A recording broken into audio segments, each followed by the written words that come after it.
So the T-shirts don't bother me. But why do you take a shot at the Golden Goose, Catilin Clark?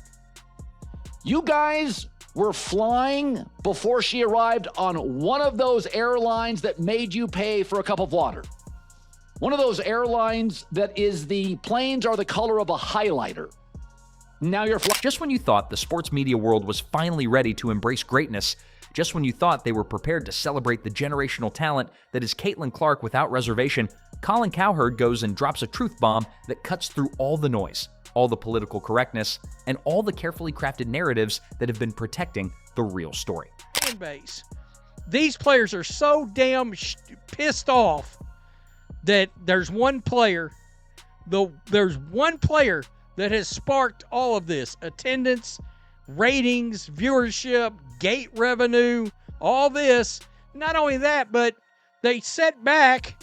She makes a dig like this after literally just seeing All-Star Game tickets dropped by 50% in value.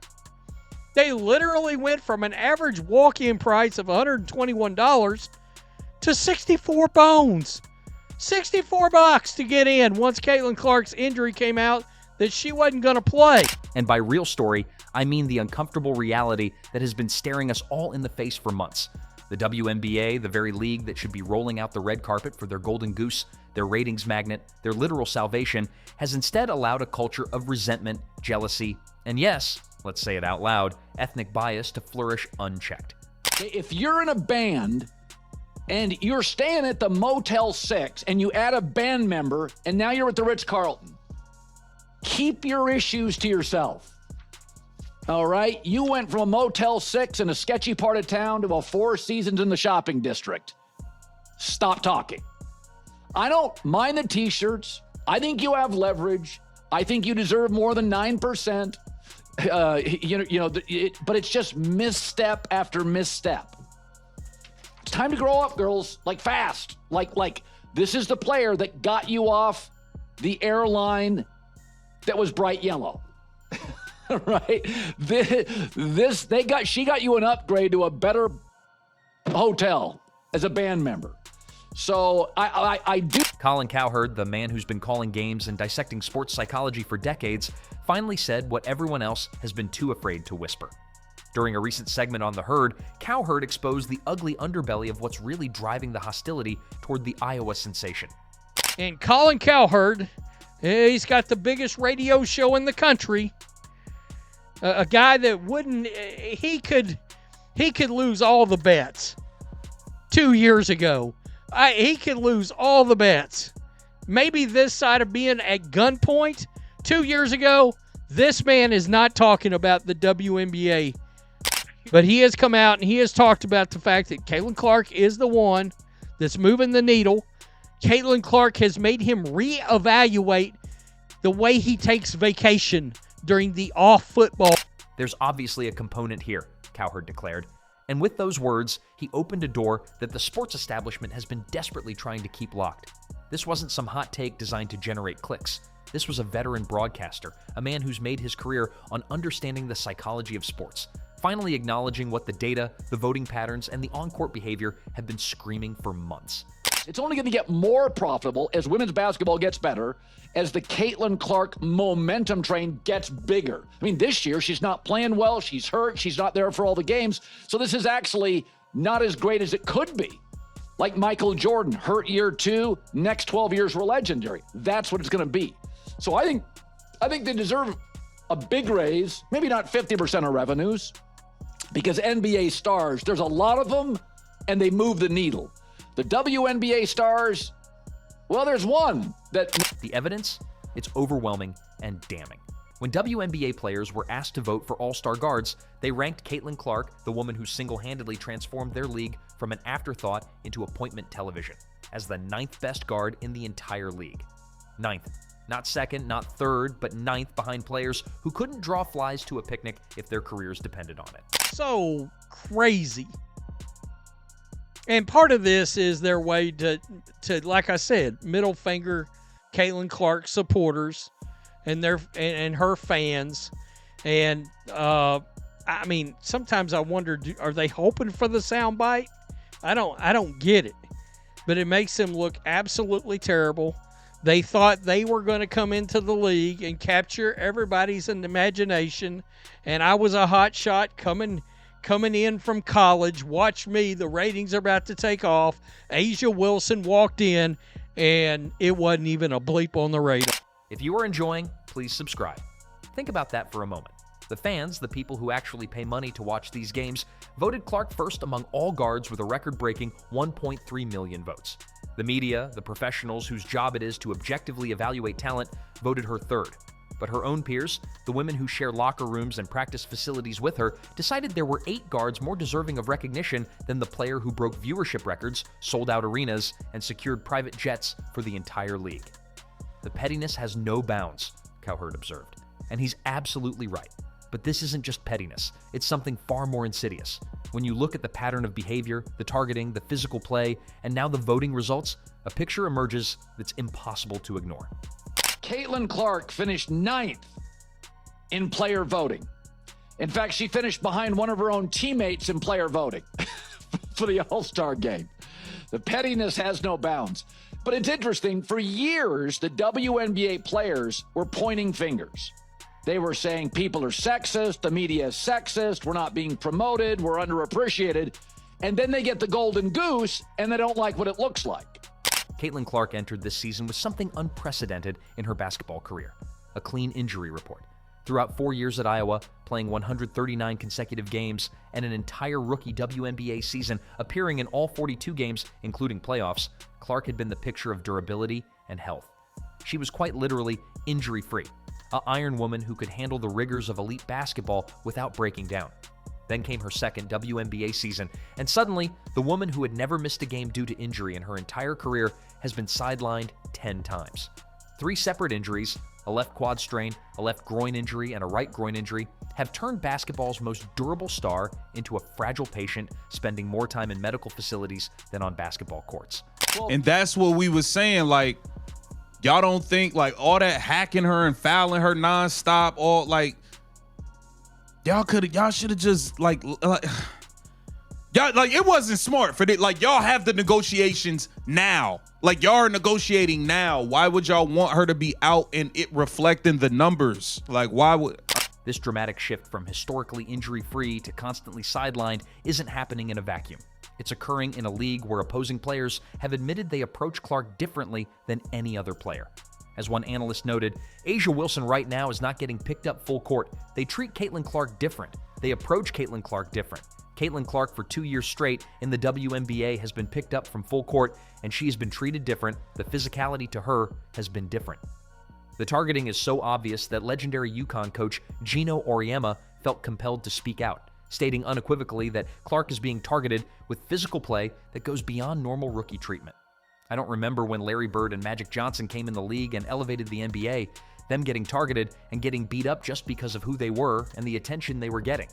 The women's game is actually fun to watch until you see 3 women, basically box in Caitlin Clark and take a shot. Just boom. What is that about? And then you see the WNBA officials who completely disregard it, just walk, just like it didn't happen. Like it didn't happen. I mean, I've seen moves by these women that look like Lambeer on Bird, and there's not even a foul called, much less a guy being thrown out. But here's where Cowherd's analysis becomes particularly sharp. This isn't just about basketball. This is about what Clark represents. A young, white, straight woman from America's heartland who has become the face of a league traditionally dominated by Black and LGBTQ+ athletes. As one academic analysis put it, Clark has become male sportscasters' proxy in a league built primarily by Black and LGBTQ athletes whom the mainstream felt fine skimming over in the past. The uncomfortable reality that Cowherd exposed is that many WNBA players and establishment figures seem more angry about who's bringing success to their league than grateful for the success itself. They wanted to fly private. They wanted to be more popular. They wanted a better deal in the CBA, which they'll get. They wanted sold-out arenas. They got it, Cowherd explained. They just don't necessarily think it should be this. Social media is filled with fans documenting the double standards, the missed calls, and the obvious bias against Clark. There's obviously a racial component here. The WNBA players, they just don't like what the wave looks like. They wanted to fly private. They wanted to be more popular. They wanted a better deal in the CBA, which they'll get. They wanted sold out arenas. They got it. They don't necessarily think it should be this. But again, you can't fight it. You just never know what success. What makes this particularly devastating is that mainstream analysts, people like Cowherd who traditionally avoid controversial topics, are now forced to acknowledge what's happening. Dick Vitale, ESPN's legendary college basketball analyst, called the All-Star voting results absolutely pure jealousy. Michelle Tafoya labeled it an activist vote by the women of the WNBA who simply cannot stand her success. Even more damning is the pattern of behavior from WNBA officials and referees. Video after video shows Clark absorbing contact that would result in flagrant fouls for other players, only to have officials treat it as common fouls or no calls entirely. When she shows the slightest emotion after missing a shot, these girls have been grinding to grow the game of basketball in the WNBA. They've been grinding to grow the sport, to the world, the viewerships. They've been grinding for all of this. And then you have this girl that comes along from college and is an instant change. She's handed, pretty much, being the face of the league. Hates Caitlin Clark. She is a white girl in a predominantly black league who's better than all of them. Even with everything that's going right now with the pay us what you owe us shirt, you saw Kelsey Plum at the end of it, tattletale basically, and bring out Caitlin Clark about her team not being there. So there's always... But here's what George and others miss. Nobody handed Clark anything. She earned every bit of her success through record-breaking performances, incredible clutch play, and a work ethic that brought her through 139 consecutive games without injury at Iowa. The idea that her success is somehow undeserved or that she needs to earn respect from players who couldn't generate a fraction of her impact is laughable. What Cowherd exposed is that this isn't about basketball merit. It's about resentment that the face of the WNBA doesn't look like what certain people think it should look like. Nancy Lieberman, the basketball legend, implored WNBA players to embrace Clark rather than tear her down, noting, if she happens to be the cash cow right now, embrace it. Don't be petty. But the pettiness continues, and it's starting to have real consequences. Instead of celebrating her return to form, the league allowed the targeting to continue until her body finally broke down. The league loses over $40 million a year and has never profited in its 28-year history. Caitlin Clark is the only one that has brought some relevance to the game, and it's still unwatchable. I don't care who you are. If you say otherwise, you have no credibility.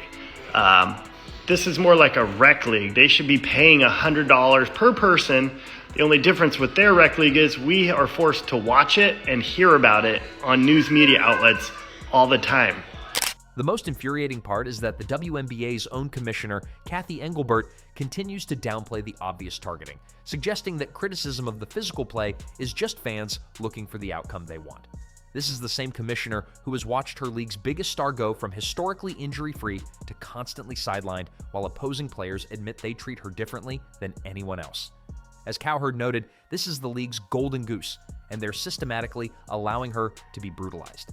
You guys were flying before she arrived on one of those airlines that made you pay for a cup of water, Cowherd explained to WNBA players criticizing Clark. And now you're flying private. Keep your issues to yourself. Clark went from being an iron woman who never missed games to someone whose body is breaking down under the constant targeting and physical abuse. But nobody was watching. I seen them Asia Wilson ratings. I seen the ratings on your supposed superstars. 400,000 viewers. 329,000 viewers. The big three was whipping the shit out of the WNBA on ratings for a good while. I mean, sometimes tripling the WNBA up. I've seen big three ratings where they're getting, 6, 7, 800,000 viewers on it. And before Caitlin Clark come around, they wasn't sniff. What Cowherd exposed isn't just uncomfortable, it's an indictment of everything the WNBA claims to represent. They talk about growing the game, celebrating women's athletics, and building for the future, but when presented with a generational talent who actually accomplishes all those goals, they allow petty resentment to overshadow gratitude. The fans see it. The mainstream media is starting to acknowledge it. And analysts like Colin Cowherd are finally saying out loud what everyone else has been thinking. There's more going on here than basketball, and it's ugly, it's damaging, and it's threatening to destroy the very success that Caitlin Clark has created for everyone involved. Caitlin Clark plays in the All-Star game, it will set records. But now, because of her popularity, even if she doesn't, it will break records and be the second highest ever, only beaten by the time she played in it. And the question now is whether the WNBA will listen to voices like Cowherd's before they completely waste the opportunity that Clark has given them, or whether they'll continue down this path until their Golden Goose decides she's had enough of being targeted, injured, and disrespected by the very league she saved. Because, make no mistake, Caitlin Clark saved the WNBA, and the way they're treating her in return is exactly what Colin Cowherd exposed: a toxic combination of jealousy, bias, and stunning short-sightedness that threatens to kill the Golden Goose that laid the egg they've all been waiting decades to find.